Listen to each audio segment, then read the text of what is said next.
There's an old idea that poor people stay poor because they're lazy, or because they make bad choices, or because they just don't try hard enough. It's a popular idea. It's also almost completely wrong, and the real reason is far stranger and far more unfair than most people ever realize. Because it turns out that being poor does something to your brain. Not because poor people have worse brains, they don't. But because being short on money puts your brain into a kind of trap, and that trap quietly makes it harder to do all the very things that would get you out. The poverty itself reaches up and grabs your mind, and then uses your own mind to keep you stuck.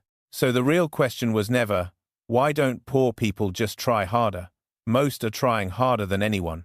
The real question is, why is it so much harder to escape being poor than it looks from the outside?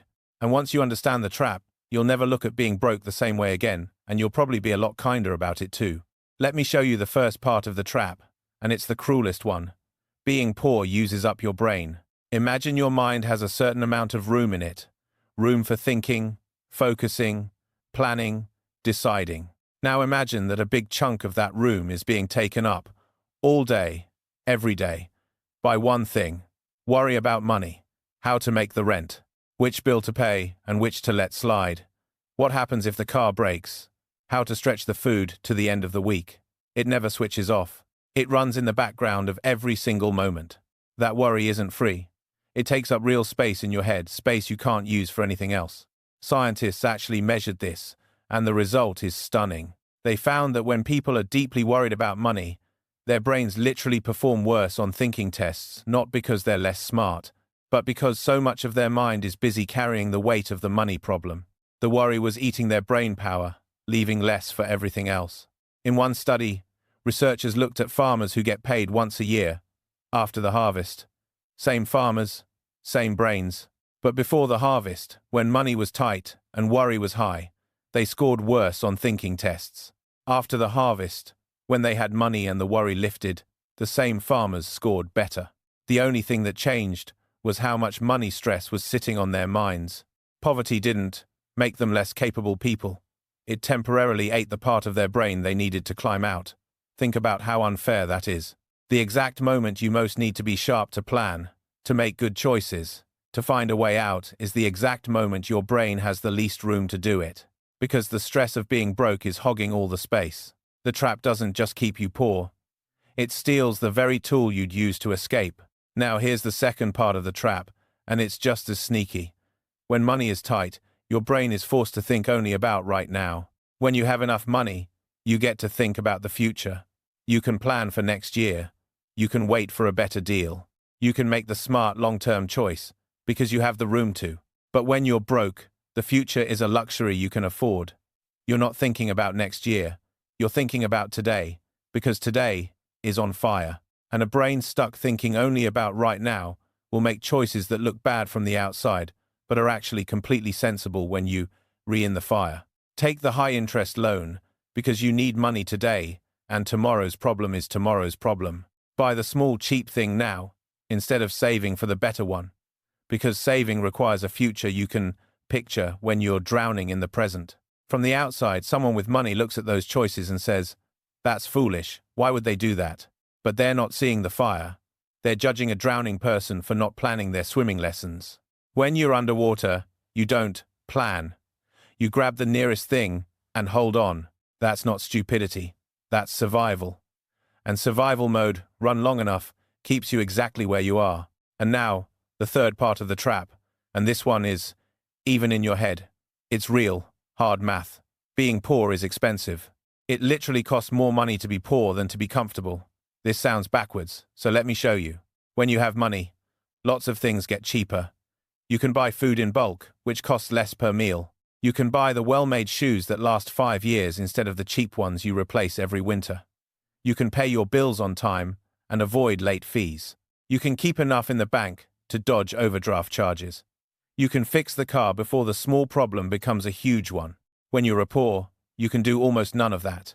You can buy in bulk, you don't have the money up front, so you buy the small expensive size. You can buy the shoes that last, so you buy the cheap ones again and again, and spend more over time. You get hit with late fees because there wasn't enough to pay on time. You pay overdraft charges and high interest because you had no cushion. You can afford the small repair, so you pay for the giant one later. Look at what that means.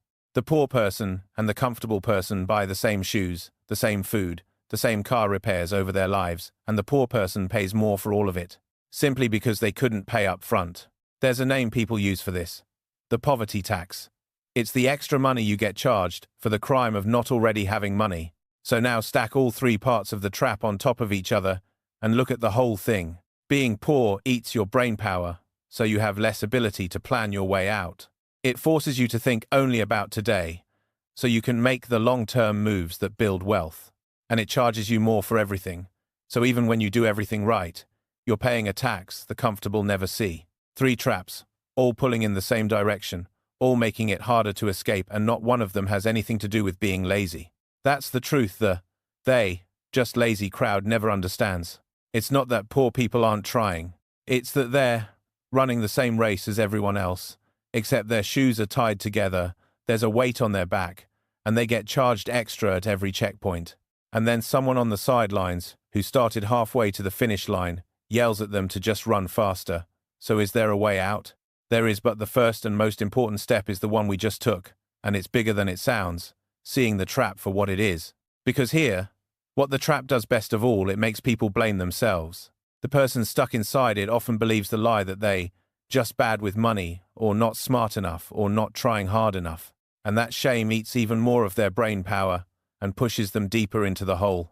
Understanding that the trap is real, and that it's doing this to your mind on purpose, takes some of that weight off, and a lighter mind has a little more room to think.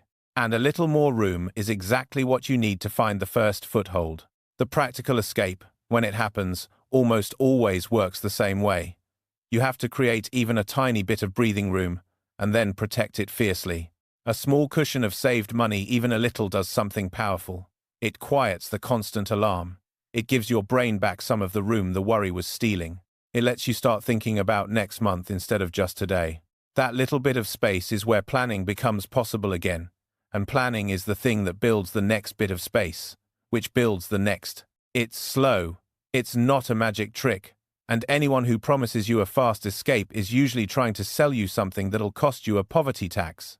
But the door out is real, and it starts with the smallest possible margin, and with refusing to believe the lie that the trap whispers, which is that this is your fault.